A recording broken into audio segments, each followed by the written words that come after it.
Magandang araw sa lahat. Ako nga po pala si Seminarian Rodel Colyara, AB Philosophy to at kasalukuyang nag-aaral sa St. Paul Seminary Foundation. Ngayon ating tatalakayin ang pag-unlad ng wika sa panahon ng makabagong teknolohiya. Bago ako magsimula, ano nga ba ang neolohismo? Ang neolohismo ay tumutukoy sa mga bagong salita o mga salitang nabigyan ng bagong kahulugan.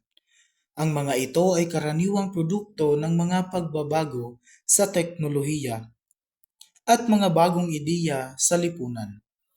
Maraming neolohismo ang nagmumula sa mga banyagang wika, lalo na sa Ingles, na malawakang ginagamit sa teknolohiya at digital na mundo.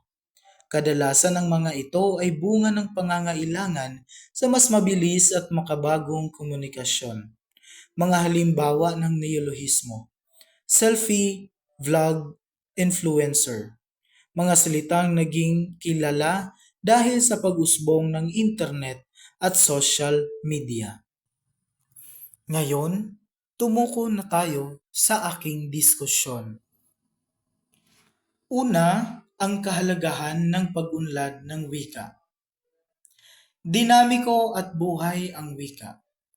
Ang wika ay hindi static. Ito ay nagbabago at umaayon sa mga pangangailangan ng tao. Ang pagiging buhay ng wika ay nagpapakita na ito ay may kakayahang mag-evolve upang magkasya sa makabagong paraan ng pamumuhay. Papel ng teknolohiya sa pagbabago ng wika. Dahil sa teknolohiya, naging mas mabilis ang pag-usbong at paglaganap ng mga bagong salita. Ang teknolohiya, partikular ang internet at social media, ang naging pangunahing daan sa pagpapakilala ng mga bagong terminong ginagamit natin sa pang-araw-araw na pagkikipag-ugnayan. Ayon sa pag-aaral, sinasabing ang wika ay salamin ng kultura at kasaysayan. Ayon yan sa pag-aaral ni Constantino noong 1990. Makikita sa wika ang mga pagbabago sa ideolohiya at mga aspeto ng buhay ng tao. Kaya't ang pag-unawa sa mga bagong salita ay mahalaga upang mapalalim ang ating pag-unawa sa kasalukuyang kalagayan ng lipunan. Sunod naman ay ang mga salik sa paglitaw ng bagong salita. Internet at social media. Ang internet ang pangunahing lugar kung saan lumalaganap ang mga neolohismo. Araw-araw, libu-libong bagong salita ang lumalabas sa social media na ginagamit ng iba't ibang tao sa buong mundo. Banyagang wika. Maraming bagong salita ang hango sa Ingles dahil ito ang pangunahing lingwahe sa teknolohiya at mga global na koneksyon. Sa paggamit nito, nagkakaroon ng lokal na bersyon o pagsasalin na naaayon sa ating sariling kultura at pananaw. Kulturang popular. Ang mga sikat na kultura tulad ng fandom culture at internet trends ay nagdudulot ng mga terminong gaya ng stan para sa sobrang fans at cancel culture na tumutukoy sa pag-alis ng suporta sa isang tao o kumpanya dahil sa kontrobersya.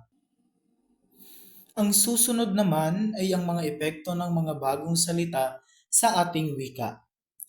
Pagpapalawak ng bokabularyo. Ang mga neolohismo ay nakakadagdag sa ating bokabularyo na nagpapayaman sa wika at nagpapadali ng pagpapahayag ng makabagong konsepto at ideya. Ang mga bagong salitang ito ay tumutugon sa mga bagong pangangailangan ng lipunan na nagpapakita ng kakayahan ng wika na magbago.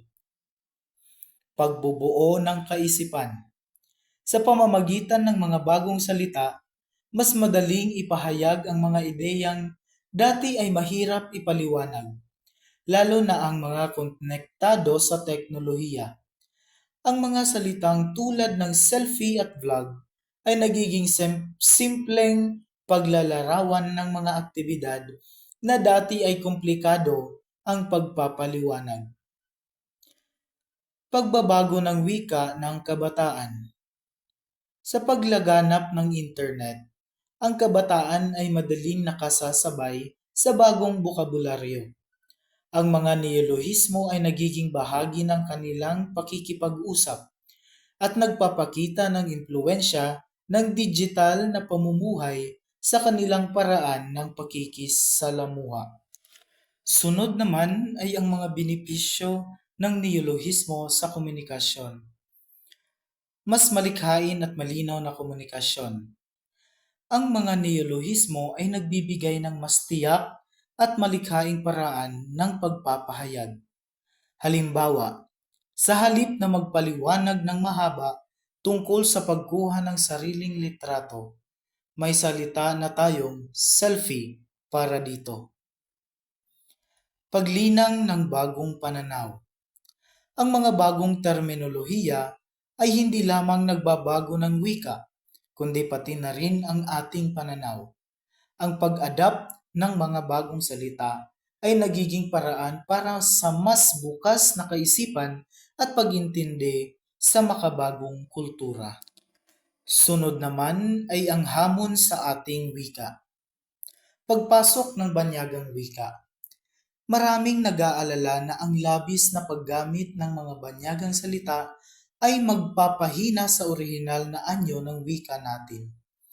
May panganib na ang ating sariling bokabularyo ay mabawasan kung hindi natin pagtutuunan ng pansin ang paggamit ng sariling salita. Pag-aangkop sa teknolohiya nang hindi isinasantabi ang kultura. Mahalaga na ang mga bagong salita ay akma sa ating sariling kultura at hindi lamang simpleng pagsalin o pagkopya sa banyagang wika. Sa ganitong paraan, mapapanatili natin ang diwa ng ating wika habang sumasabay sa modernong pamumuhay. At ang panghuli naman, ang wika bilang salamin ng pagbabago ng lipunan. Pagkakakilanlan bilang lipunan. Ang wika ay bahagi ng ating pagkakakilanlan bilang isang bansa. Ang pagbabago sa wika ay nagpapakita ng pagkakaisa at pag-aangkop ng mga tao sa mga makabagong ideya at teknolohiya na mahalaga para sa ating kolektibong pag-unlad. Pagkakaisa sa pagkakaiba. Sa kabila ng pagkakaiba-iba ng mga bagong salita at banyagang impluensya, ang wika ay nagiging kasangkapan ng pagkakaisa. Ito ang nagiging daan para maunawaan ang bawat isa kahit pa mula sa magkaibang henerasyon o kultura.